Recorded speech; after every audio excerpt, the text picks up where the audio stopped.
అపొస్తల కార్యంలో ఉన్నాడే రెండు కాళ్ళు పడిపోయినాడు. మనం ఆ కోపకు చెందిన వాళ్ళమే. మరి ఎవడన్నా కొత్తగా చెప్తాడేమన్నా చూస్తా, ఎప్పుడు సేమ్ రొట్ట.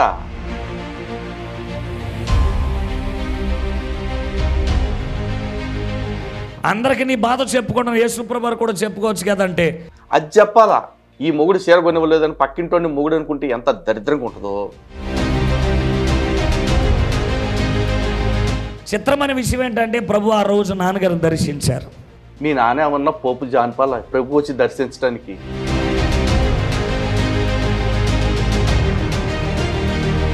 దేవుడు కదలలేని స్థితిలో ఉన్నాడు.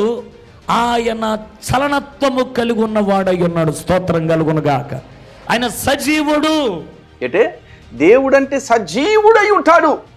మరి మా పాపాల కోసం చచ్చిపోయాడు. సమస్యలు తీరినప్పుడు ఎందుకు సేవలు చేసుకొని సావండి, నాకు అక్కర్లేదు ఈ సేవలు. అమ్మా నాన్న తోలనాడినోడిని విన్నారుగా. వాళ్ళ అమ్మా నాన్నలు అప్పటికే సేవలో ఉంటే ఈడు మాత్రం తిరిగినంత కాలం గాలి తిరుగులు తిరిగేశాడు. వృద్ధనారీ పతివ్రత అని చెప్పేసి అప్పటికే లోక ప్రేమలో పడిపోయానేమో, లోక స్నేహాల్లో పాతికిపోయానేమో. నాకు అర్థం కాదురా, మీ గొర్రెలందరికీ దాని జబ్బు ఉందా?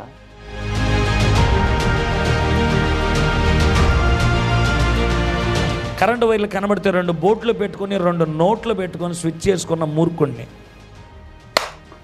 ఇది దాంతో వీడికి ఎంత మెంటల్ వచ్చింది.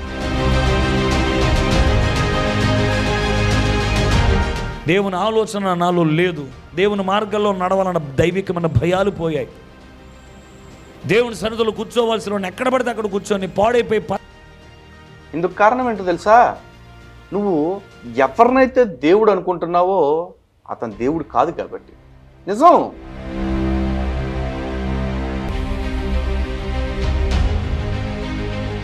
ఆ రాత్రి ప్రభు నాతో మాట్లాడగా, ఒరే నాకు అర్థం కాదు. ప్రతిోడు కూడా ఆ రాత్రి ప్రభు నాతో మాట్లాడాక, ఈ ప్రభు రాత్రిపూట ఎందుకు వస్తాడురా?